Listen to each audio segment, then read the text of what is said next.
Hi everyone, my name is Camilla and welcome back to my channel. If you're new here, I make travel videos on YouTube. So you're planning a trip to the beautiful Caribbean island of St. Thomas? And you're feeling overwhelmed with all the COVID guidelines, figuring out where to stay, and more importantly, what beach to go to? Then I have some good news for you. This video will help you figure all that out. After visiting the US Virgin Islands for the last 4 years, I wanted to put all my knowledge into designated safe travel guide for you guys. John and I have also traveled to St. Thomas twice during COVID-19, so I give you info about that throughout the video as well. To be clear, the US Virgin Islands is open to travel, you just need to show a negative COVID test before departure, not older than 5 days. As long as you follow the rules, the VI Tourism Commissioner Joseph Boschulte said in a statement, "We're committed to welcoming travelers safely as we journey toward pandemic recovery." But okay, with all that, before we go, make sure you subscribe to my channel if you haven't already done so, hit the like button and turn on the notification bell to make sure you don't miss any of my upcoming videos. Without further ado, open up your notebook and let's jump into today's video.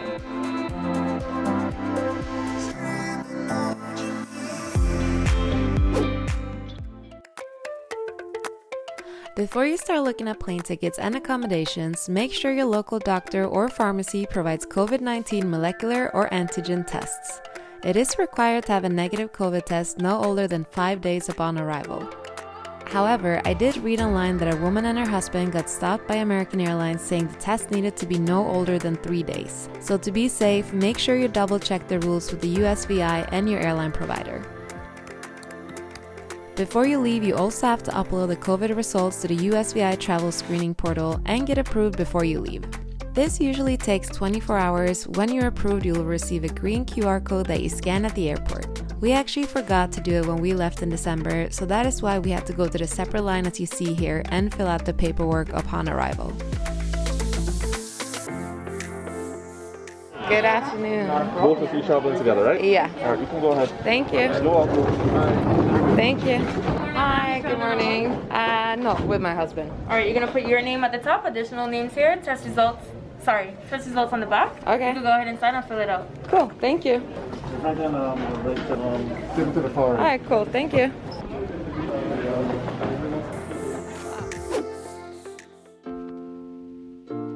So how do you get to this beautiful place? The USVI is located to the east of Puerto Rico and the west of the British Virgin Islands. We usually go to St. Thomas, but the USVI consists of 3 mainlands, St. Croix being the largest, St. John, and St. Thomas, home to the capital, Charlotte Amalie. Because of its location, it's become one of the most sought-after travel destinations for Americans, mostly because you don't need a passport. And for us who live in New York, it's only a 3.5-hour flight away. If you're not an American citizen, like me, then you of course need to bring a passport and the correct documents, as you will be screened by custom upon returning to the mainland. Flights to the USVI are a bit more limited now because of COVID, but there's still plenty of airlines that go there.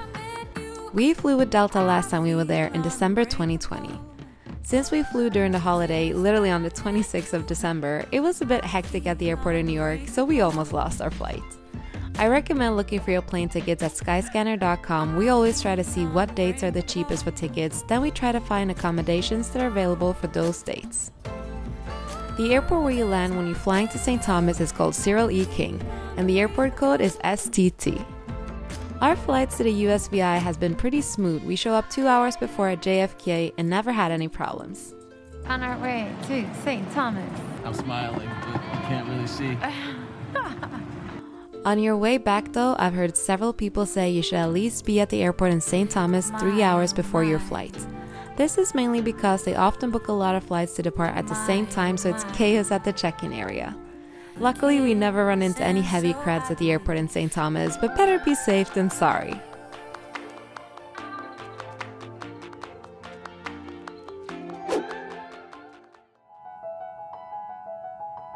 So where should you stay and where do you find the best accommodations?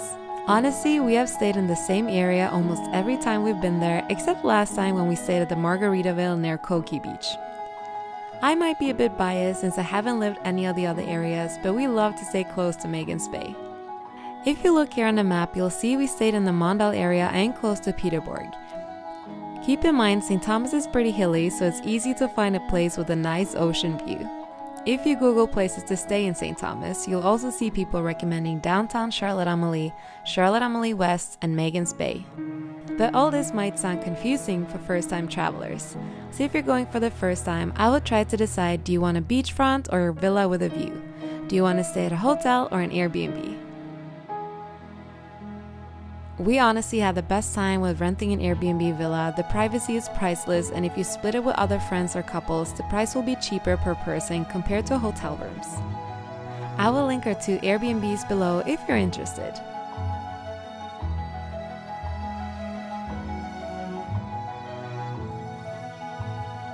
But yeah, to not overwhelm yourself, I would browse on Airbnb. They have a bunch of timeshares and hotel rooms there too, so it's easy to navigate the site. If you want to be super fancy, you can of course stay at a high-end hotel like Ritz-Carlton. Another option I wanted to mention and include in this video is the Caribbean Concierge Travel Service. They have an amazing page on Facebook you can follow called St. Thomas Travel. It's filled with information from them, helpful locals and fellow travelers. If you have any questions, you can ask them about everything there. The Caribbean Concierge can also help you plan your travel, accommodations, and activities, basically everything you need in one place. Okay, so now you have your plane tickets and preferred accommodation, so how long should you stay there? We've usually stayed a week, and we think that is a fine amount of time. Of course, when it's time to leave, it's really hard to accept it, but 7-8 days gives you enough time to beach hop, to do a day trip to St. John, relax, and eat a lot of good food before you're going broke. Because as I mentioned in my earlier videos, it's expensive down here. For those of you who have already been there, I would love to know how long you guys usually stay.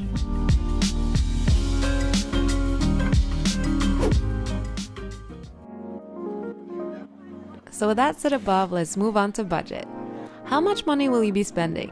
This is a hard question to answer because it honestly depends on what you want to do, where you want to stay, and what activities you want to do. Yes, the USVI is expensive, even though it's a tax-free region. It is, however, possible to do St. Thomas on a budget if you stay at a hostel or find a cheap Airbnb for $70 a night, eat at more local places, and skip the high-end restaurants, etc. But more realistically, it's 2021 and you've been locked inside for almost a year now. It's only natural that you want to treat yourself. So let's add up our expenses we had in December for 9 days in St. Thomas. We used around $2,000 for 9 days at Margaritaville in December and around the same price for our villa in August that we split with a few friends. So up there with the red ceiling, right? That's where we live.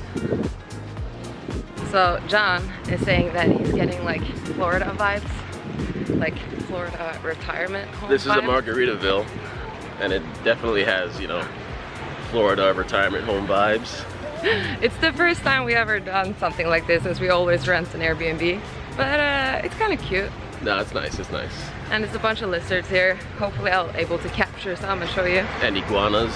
Yep, and massive ones. Oh no, we walked the wrong way. Then we rented a car for $400, split it on 2, so $200 there. But yeah, we just got to the car rental and this is where we're gonna rent the car. We tried renting one earlier, but all the cars were taken because I guess it's a holiday. It's a lot cheaper to rent a car here in St. Thomas than paying a taxi all the time. Then we did take a few taxis at night, plus back and forth to the airport, etc. So let's say $100 there. On food, we ate out every single night. But we also bought groceries at the supermarket on day 1 so we could make our own breakfast. Groceries were pretty expensive there too. But for example, we had 3 dinners at Lanai restaurant, so a meal there plus 3 drinks comes out to $100 per person, I would say. So with the grocery store, restaurants and lunch, and drinks at the beach, we used around $1,500 on food for 2 people for 9 days. It might sound a lot to a lot of people, but if you split it on 2 people, you see that that's around $100 per day. Then it's all the activities, like renting snorkeling gear, a ferry trip over to St. John, a day trip to a water island, etc, etc. It all adds up a lot. So let's say we use $500 on that altogether. So including housing and everything else for a pretty comfortable trip where we allow ourselves to fully enjoy our time here, we probably spent around $4,000 together for the both of us for 9 days. We have a kitchen, TV, a little bar, with smoothie maker on.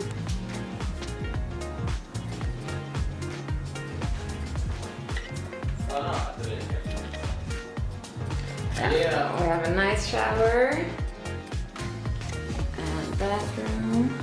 So yeah, very, very happy with this. Island John in the house. My island shades, my island shirt. I wanna love you every day and every night. I've mentioned in my other videos that we rented a Ford Fiesta back in December and we paid $400 for 8 days. We usually rent larger cars when we're there. You should preferably rent a Jeep. This is mainly because the roads in St. Thomas are so sketchy, really bumpy, and a lot of uneven ground. We rented a car from this place, but you can also rent cars at the airport. They have AVs, Budget, and Hertz there. Although, I've read in the St. Thomas travel group that you should arrange car rental before you get here because it often sells out. But keep in mind, they often sell out and don't keep your reservation, so don't bet on it 100%. But most importantly, you should be an experienced driver if you choose to rent a car and they drive on the left side of the road there. So it can be a bit confusing, but you quickly get the hang of it. If you don't want to rent a car, they have taxis everywhere. Either ask your Airbnb host for the number or the receptionist at the hotel, or ask in the St. Thomas travel group. A lot of people share the number of their previous drivers there. Another important thing to keep in mind is cell phone service. I can only speak about how it works for American cell phone providers. So those of you with AT&T and Sprint are best off here, since they have their towers here at the island. John and I have T-Mobile and we have incredibly low service most places. We usually have to rely on Wi-Fi from the Airbnb or the hotel, so if you're working remote, keep this in mind as it's very challenging to get good service, at least with T-Mobile. Okay, so this travel guide might be a bit all over the place, but I'm doing my best here. A lot of people in the comment section has asked what to bring, etc. I would say a good sunscreen because it's way cheaper in the States than on the island. Insect repellent is also really important. The mosquitoes there are true gangsters and they will swarm you. It also depends if you're going during rain season or dry season, but I always bring a light jacket regardless in case if it rains or gets windy at night. Then it's important to know that some other people in St. Thomas find it disrespectful if you wear a bikini and a cover-up to a restaurant or shopping in the street. So please respect that and cover up in some nicer clothes when you go out and eat and go sightseeing around town. And you only need sneakers if you're planning to go hiking. If not, flip-flops are fine and some nicer shoes for dinner. Then more importantly, bring a camera to document your travel. I've recently been loving my Polaroid camera for more candid moments where you get the picture instantly into your hand. And yes, you could just take a picture with your phone, but how often do you actually print out those pictures? So a Polaroid camera is perfect for that. Then for all your electronics, the USVI uses the same plug as we do here in New York, so unless you're from another country, you don't need to bring a plug. With all this out of the way, let's move on to something a bit more fun. What to see and do and where to eat, and more importantly, what beach should you choose? So for those of you who want a detailed what to do in St. Thomas guide, I of course got you covered with that. I've linked my top 10 things to do video in the description box below, or you can press the card up in the right corner there. That video has the perfect mix of everything, and I think it would be really helpful for you to check it out. It includes boat trips, snorkeling, sightseeing, beach hopping, lookout point, day trips, and so much more. For all of you foodies out there that consider the culinary experience the most important part of the vacation, I got you covered too, don't worry. I also made a restaurant guide to St. Thomas. It will show you all the beautiful restaurants the island has to offer.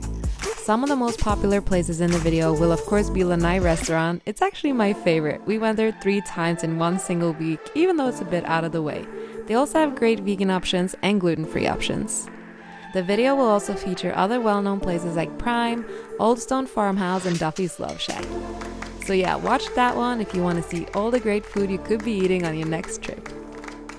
Then lastly, as I mentioned, how do you know which beach to go to when St. Thomas have over 40 beaches to choose from?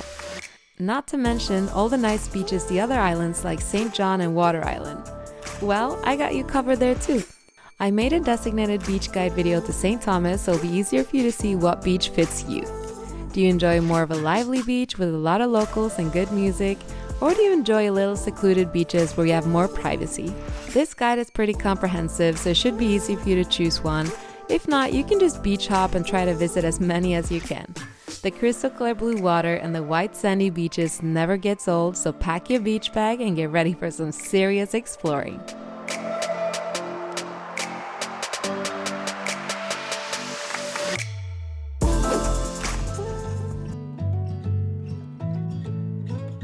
Lastly, I wanted to touch upon safety. While we felt safe every time we're there, you never know. Articles from St. Thomas say that crime against tourism has been on the rise, especially muggings, so keep an eye out and be aware of your surroundings. It's not advised to walk around at night, especially not at the back streets of Charlotte-Amalie.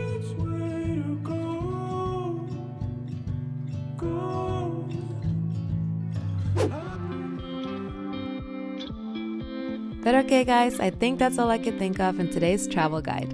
To sum it up, make sure you get a COVID test 5 days before departure, then upload the result to the travel portal, use Skyscanner for a flight, and Airbnb for accommodations.